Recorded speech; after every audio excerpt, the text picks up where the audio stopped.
할렐루야. 오늘 욥기 40장 말씀을 통해서 함께 은혜를 나누기를 원합니다. 욥기 40장은 하나님께서 욥에게 말씀하시는 내용으로 시작하고 있습니다. 우리가 39장까지는 이제 자연에 있는 짐승들의 그 어떤 삶의 생태계의 어떤 모습들 속에서 그 하나님께서 그들을 살피시고 보호하시는, 그래서 참새 한 마리도 하나님 땅에 떨어뜨리지 않으면, 하나님이 허락지 않으면 땅에 떨어질 수 없다는 그 말씀의 그 원리들을 우리 39장까지 살펴보았습니다. 그리고 이제 40장에 하나님께서 욥에게 또 말씀하시는데, 욥에게 이렇게 말씀하시죠. 트집 잡는 자가 전능자와 다투겠느냐? 하나님을 탓하는 자는 대답할지니라. 이 욥이 하나님 앞에 트집을 잡고 그리고 하나님을 탓했다, 이렇게 하나님 표현하십니다. 그래서 욥이 하나님께 대답합니다. 보소서 나는 비쳐나오니 무엇이라 주께 대답하리까? 손으로 내 입을 가릴 뿐이로소이다. 그리고 나서 난 그러니까 할 말이 없다는 거죠. 하나님 앞에서 내가 할 말이 없습니다. 그리고는 5절에 내가 한 번 말하였은즉 다시는 더 대답하자. 이제 더 이상 하나님하고 말하고 싶지 않습니다. 더 대답하지 않겠습니다. 이렇게 욥이 말하고 있는 것입니다. 욥은 지금 자기 입을 가리고 아무 말도 하지 않고 또 절대로 말하지 않겠다고 다짐하는 모습을 보게 됩니다.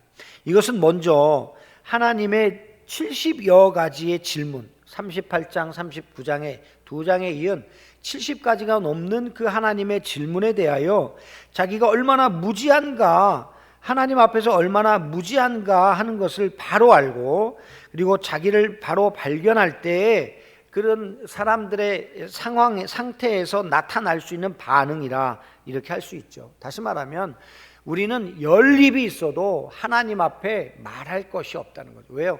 하나님의 그 섭리, 하나님의 하나님의 그 역사, 또 하나님의 그 모든 지혜 앞에서 사람은 아무리 이해하려고 해도요, 하나님을 이해할 수가 없거든요. 그러니 하나님께서 그런 질문을 하실 때 우리 자기의 존재 자체도 깨닫지 못하는 인생이 이 온 생태 천하 만물의 모든 것들을 다 주관하시는 하나님이 질문하실 때 우리는 그 하나님 앞에 침묵할 것밖에 없어요. 그런 말이 있잖아요. 가만히만 있어도 중간은 간다, 이런 말이 있죠. 우리가 하나님 앞에서 뭐 잘났다고 떠들어봤자 그것이 결국은 좌충수가 되는 거예요. 자충수가 되는 거예요. 그래서 두어서는 안 될 수를 두어 결국은 내가 죄인이라는 것이 더 깊이 드러날 수밖에 없는 우리는 연약한 인생입니다. 고린도전서에도 보니까 그런 말씀이 우리에게 주어주셨잖아요. 사람의 가장 지혜로운 생각이 하나님의 가장 미련한 지혜 없는 계획과 생각보다 더 못한 것이다, 이 말이죠. 그러니 우리 인생은 하나님 앞에 욥과 같은 처지에 있을 때 할 말이 없습니다. 주님, 할 말이 없습니다 하는 것밖에는 우리가 할 방법이 없다는 것입니다. 또한 한 가지 욥이 입을 담은 이유는 자기를 향한 하나님의 섭리가 참 머리로는 받아들여지죠. 하나님이 그러시니까 이건 나는 할 말이 없는 거야, 이성적으로는 납득이 되는데요, 어때요? 가슴은 이게 아프거든요. 그렇잖아요, 여러분? 어떤 일이 저 사람이 그렇게 했겠구나 하는데 이해는 되는데 제 마음에는 너무 아픈 때가 있잖아요. 그렇죠? 감정적으로 지금 욥은 하나님의 말씀을 받아들일 수 없는 그런 상태. 아직은 강팍한 심령, 강팍하지까지는 않더라도 하나님 말씀 앞에서 아직 자신의 감정이 앞서고 있는 모습을 보게 됩니다. 그러나 하나님 앞에 할 말 없습니다, 이렇게 말하는 것으로 해석할 수 있다는 것이죠. 우리가 신앙생활 하면서 이런 부분이 많지 않습니까, 여러분? 하나님께서 우리에게 행하시는 일을 납득은 돼. 하나님, 나 바른 길 가라고, 온전한 길 가라고 이해는 되는데 어때요? 속이 막 끓어. 그래서 그게 막 속상해. 그래가지고 하나님 왜 이러시는 거예요? 하나님, 나 이렇게 되는 거 원치 않아요. 막 하나님 앞에 항의하고 따질 때가 있잖아요. 또 한편으로는 그런 게 있죠. 우리가 교회 안에서도 관계성이나 어떤 사람들과의 모습 속에서 감정이 상해 있어요. 그러면 하나님의 말씀을 들어도 머리로는 들리는데 가슴에 와닿질 않아. 그것이 신경 쓰여서 감정적으로 막 감정이 막 부릴 듯 일어서 그래서 하나님의 말씀이 들어오지 않을 때가 있습니다. 그는 아직도 얼마간의 의에 대하여 내려놓지 못하고 있었던 것입니다. 이것 때문에 욥은 아직 하나님을 탓하고 그분이 하신 일을 향해 트집을 잡고 다투려고 하는 태도에 대해서 회개하고 있지 않은 것입니다. 사랑하는 성도 여러분, 우리가 무엇보다도 하나님 앞에 구할 것, 그게 뭐예요? 하나님의 말씀으로 내게 임하게 하옵소서, 이거죠. 어떤 상황에서도 내 형편과 처지와 상황을 불문하고 하나님의 말씀이라 할 때는 내 감정을 누르고 하나님 말씀 앞에 아멘 할 수 있는 믿음, 이게 정말 진실한 믿음으로 나아가는 길이라 생각이 되어집니다.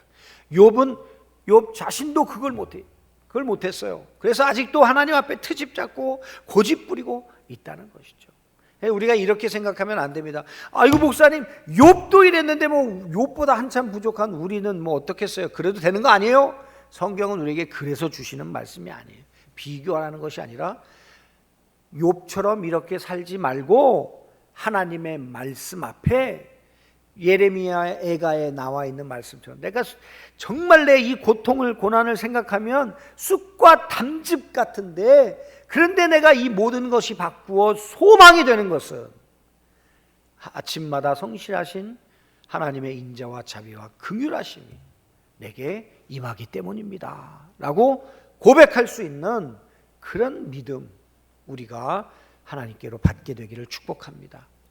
참, 우리가 욥기서를 보면서 참 우리 자신의 믿음이 너무도 부족한 것을 발견할 때가 있죠. 욥 자신에게 비추어 봐도 그렇고, 욥의 이런 모습 속에서 아니 나는 아마 욥처럼 하나님께 트집 잡는 정도가 아니라 하나님을 향해 도망치고 그리고 하나님 앞에 삿대질하며 따지고 들었을 거다, 이렇게 생각할 수도 있어요. 그러나 하나님은 자비가 풍성하셔서요, 오늘 욥에게 찾아오시잖아요.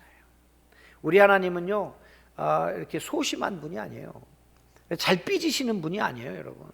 하나님은 오래 참으시고 끝까지 기다려주시고 절대로 하나님 택한 백성을 포기하지 않으시고 그 백성 가운데에 찾아오시잖아요. 욥을 찾아오신 것처럼 우리를 찾아오셔요. 오늘 이 새벽에 하나님께서 저와 여러분의 인생에 찾아오셔서 또 말씀하시고, 그리고 하나님의 그 지혜 앞에 우리가 겸손하게 무릎 꿇고 주여 나를 불쌍히 여기셔서 고백할 수 있는 믿음으로 우리를 변화시켜 주시기를 주님의 이름으로 축복합니다. 또한 두 번째로 우리가 살펴볼 것은, 이런 욥을 향해 하나님은 다시 한번 폭풍우 속에서 나타나사 그에게 대장부처럼 허리를 묶고 스스로 위엄과 존귀와 영광과 영화를 입고 하나님 앞에 서서 대답하라고 요구하십니다. 그리고 욥이 계속해서 자기 의를 고집함으로 말미암아 결과적으로 하나님이 불의하다고 말했다고 책망하십니다. 우리 한번 7절 한번 볼까요? 7절입니다. 시작. 너는 대장부처럼 허리를 묶고 내가 네게 묻겠으니 네게 대답할지어다. 자, 이렇게 말씀하시죠. 또 계속해서 한번 읽어볼까요? 내가 공의를 부인하려느냐? 내 의를 세우려고 나를 악하다 하겠느냐? 네가 하나님처럼 능력이 있느냐? 하나님처럼 천둥소리를 내겠느냐? 자, 이 무슨 말이에요? 하나님께서 욥에게 야, 너 한번 폼 한번 잡고 내 앞에 서봐. 네가 진짜 대장부냐? 그래, 대장부처럼 한번 당당하게 서봐라. 내 앞에 설 수 있겠느냐? 오늘 이 구절에 보니까 하나님처럼 너 능력 있니? 예? 천둥소리를 낼 수 있니? 인간이 아무리 하나님 앞에 위대해 보여도, 인간이 하나님 앞에 아무리 가진 게 많아도, 정말 이런 표현이 있잖아요. 조족지혈이라. 그죠? 정말 세 발의 피, 정말 병아리 눈물만큼밖에는 안 되는 그런 인생이 우리 인생입니다. 우리가 아무리 폼 잡고요, 교만하고 거드름을 피워도 전능하시고 위대하신 하나님 앞에 우리는 만물의 찢기 같은 더스트, 티끌 하나 같은 존재임을 우리는 인정해야 할 것입니다. 하나님의 하시는 일에 대해 불평하는 것은 내가 하나님이라면 내가 하나님보다 더 잘할 수 있을 텐데 라는 교만한 생각이 있기 때문이죠. 곧 하나님과 변론하려고 한 태도 속에는 스스로 하나님과 동등됨을 자초하며 하나님의 권위를 무시함이 있었던 것입니다. 이런 것이 생각이 납니다. 여러분, 낙타라고 하는 짐승이 사막에서 잘 때 주인 텐트를 차지하는 방법이 있잖아요. 처음에는요, 낙타가 추우니까 주인님, 나 코만 좀 텐트 안에다가 들이밀고 자게 해주세요. 그래라 그랬더니 나중에는 어떻게 해요? 머리만요, 목만요, 앞다리만요. 나중에는 주인은 밖에 가서 자고 있고 낙타가 텐트 안에서 자고 있는 꼴이죠. 이게 뭐예요? 주객이 전도되는 거 아닙니까? 하나님은 우리를 창조하신 창조주 하나님이고 우리는 그분의 피조물에 불과한 거죠. 더군다나 우리는 하나님을 배반하여서 에덴 동산으로부터 추방되어진 타락한 존재 아닙니까? 그런 우리 인생, 죄의 종로로 타고 본질상 진노의 자녀고 그리고 결국 음부에 들어가 지옥에 가 영원히 고통받을 수밖에 없는 인생인데, 그런 정말 하나님과 원수된 지간이었는데 어때요? 하나님 우리를 사랑하셔서 창세전에 우리를 택해 놓으시고 우리를 구원하셔서 하나님 자녀로 부르시고 그리고 우리를 향하여 아빠라고 부르도록 만들어 놓으시니까 이제 뭐가 없어져요? 버르장머리가 없어져서 우리가 할아버지 수염을 잡고 흔들려고 하는 손주처럼 그렇게 하나님을 향하여 삿대질하고 따지고 으름장 놓고 내가 하나님이라면 내가 하나님보다 더 잘할 수 있을 텐데 라는 이런 교만한 생각 속에서 살아간다 이 말이죠. 참 이 본문을 묵상하면서 제 자신을 돌아보면 참으로 내가 하나님 앞에 참남한 죄를 많이 지었구나. 우리가 하나님 앞에 얼마나 농담처럼이라도 여러분 유머로 하나님을 조롱거리 만들 때가 없습니까? 하나님의 말씀을 웃기는 일에 사용해서 여러분 우리가 한 일이 없습니까? 사실 우리가 뭐 경직되자는 뜻은 아니나 그러나 우리가 피조물로서 마땅히 하나님 앞에 주인님, 우리의 왕이시여 이렇게 불러야 되는데 하나님이 우리로 하여금 야 아빠라고 불러 라고 우리를 자녀 삼아 주시니까요, 이게 아빠하고 동급인 줄 알고 마치 제 어린 아들이요, 이게 친구처럼 하다 보니까 저보고 어느 날 이렇게 어깨 동무를 촥 하더라고요. 제 어깨 동무를 다 친구처럼 말꼬리를 자르는 거예요. 친밀해서 좋긴 하지만 어때요? 그 아이가 아직 예의를 모르는 거 아니겠어요? 우리는 하나님을 아버지, 아빠라고 부르지만 우리는 그분의 그 지혜와 전능성 앞에 오늘도 무릎을 꿇어야죠. 겸손해야지요. 하나님을 하나님으로 인정해야지요. 그래야 우리가 하나님께로부터 임하는 은혜로 살 수 있게 되는 줄로 믿습니다. 하나님이 공의를 세우는 일에 등한히 했다고 불평해온 욥에게 너 한번 스스로 그 일을 맡아 처리해보라, 하나님 도전하십니다. 할 수 있을까요? 우리 인생이 하나님처럼 공평한 공의와 사랑을 베풀 수가 있을까요? 하루에도 그 마음이 12번도 더 바뀌는 우리 인생이 말이죠. 아침에는 저 사람 이뻐 보이다가 점심때는 밉고 저녁 때는 또 더 미워지고 자기 전에는 아이고 그래도 사랑해, 이렇게 변하는 우리의 감정으로요 이 세상을 다스려 보십시오. 통치한다 생각해 보십시오. 온 세상이 뒤죽박죽 아니겠어요? 살아남을 사람이 아마 없을 겁니다. 사랑과 공의의 완전하신 하나님만이 우리의 진정한 통치자가 되실 수 있고 우리의 주인이 되실 수가 있는 것입니다. 그러면서 하나님은 당신이 만드신 모든 동물 중 가장 거대하고 견고한 몸집을 가진 베헤못이라는 동물, 오늘 15절에 나오죠. 베헤못. 사실 개역 성경에는 이 베헤못을 뭐라고 해석했냐면 하마로 해석했습니다. 하마. 그런데 아마 뭐랄까요, 이 성경을 번역한 이번 번역자들은 이거를 그냥 원어의 의미를 그대로 살리는 게 좋지 않겠는가 해서 하마라고 하기보다는 그냥 베헤못이라고 썼는데, 이것을 어떤 사람들은 뭐 초식 공룡이다 또 이렇게 번역한 사람들도 있어요. 그러나 뭐 어떤 것이 정확한 것인지는 좀 더 우리가 이 유대인들의 그 어떤 문헌이나 이런 걸 좀 더 찾아봐야 좀 정확하게 알 수 있을 것 같습니다. 그러나 어쨌든 풀을 먹는 짐승인데 엄청나게 큰 짐승이 하나 있는 거예요. 동물이 하나 있는 거예요. 그걸 등장시켜서 질문합니다. 15절에서부터 19절까지죠. 하나님이 거대한 피조물을 제압할 수 있는 권세를 가지고 계십니다.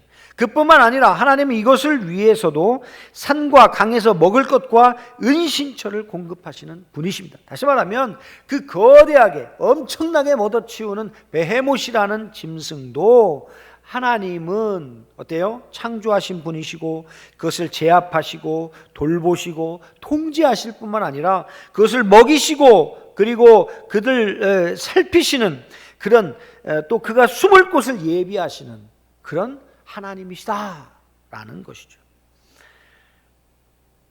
그러나 사람은 유순한 베헤못이라도 눈을 뜨고 있을 때는 결코 포획할 수 없는 존재라는 것. 24절입니다. 그것이 눈을 뜨고 있을 때 누가 능히 잡을 수 있겠느냐? 갈고리로 그것의 코를 꿰일 수 있겠느냐? 그런 그 짐승이 눈을 뜨고 있을 시간에는 인생은 누구도 그 짐승을 잡을 수가 없는 보잘것없는 존재. 자, 하나님은 어떤 분이에요? 베헤못을 먹이시고 또 은신처도 제공하시고 베헤못이 어느 지경을 넘어가지 못하도록 모든 그 짐승의 바운더리를 정하시고 관리하시는 분이셔요. 사람은 어떤 존재예요? 그 베헤못이 눈 뜨고 있을 때는 접근도 못하고 그 짐승을 잡을 수도 없는 존재. 어때요? 능력이 하나님과 인간이 비교했을 때 어떻습니까? 어마어마한 차이가 지금 나고 있잖아요. 이것을 하나님은 드러내시면서 욥! 그래도 네가 나에게 반론할 수 있느냐? 네가 나에게 내가 잘못됐다고 네가 나에게 이렇게 따져 물을 수 있느냐라는 것을 욥 스스로가 깨닫게 하시려는 주님의 배려라는 것을 알 수 있죠. 베헤못 하나도 제어하지 못하는 인생이 어떻게 사탄의 속성인 교만과 악에 물든 세상을 구원할 수 있느냐는 반문의 성격을 가지고 있습니다. 그러니 뭐예요? 내 앞에 잠잠하라 하는 것이죠. 사랑하는 성도 여러분, 우리 인생이 참 능력이 대단한 것 같아요. 무엇이든지 마음 먹으면 다 이룰 것 같고요. 다 그래요. 그래서 요새 우리나라의 지도자들이 자신들이 이걸 잘했다고 코로나19 상황에 대해서 자신들의 공으로 돌리는 모습들을 봐요. 근데 여러분 어때요? 잘 대처했다고 치자고요. 우리가 물론 우리 질병을 관리하는 그 모든 의사들과 또 국민들의 그 아름다운 봉사와 또 질서가 있었기 때문에 여기까지 올 수 있었는데, 그러나 여러분 보세요. 우리 인생이 그래서 코로나19를 이겼나요? 저는 아니요. 앞으로도 수없이 넘어야 할 산이 있고요. 아니 코로나19가 아니라 코로나 20, 코로나 21, 코로나 23 얼마든지 나타날 수가 있어요. 하나님이 입김 한번 부시면 그는 우리 인생은 그 앞에 꼬꾸라질 수밖에 없는 존재라는 것이죠. 오늘 이 시간 우리가 마음속에 다시 한번 하나님 앞에 신앙으로 고백하면 좋겠습니다. 하나님은 우리의 주인이십니다. 하나님은 우리의 통치자십니다. 하나님은 온 우주 만물을 다스리며 통치하시는 완전한 우리의 주권자십니다. 우리는 주님 앞에 머리를 조아리고 주여 은혜 없이는 살 수 없으니 오늘도 우리에게 은혜를 베풀어 주옵소서. 인간의 교만함, 인간의 어떤 자기 주장적 생각들을 하나님 다 꺾으시고 오늘 철저하게 하나님 말씀에 순종하며 복종하는 내 인생 되게 해 주옵소서.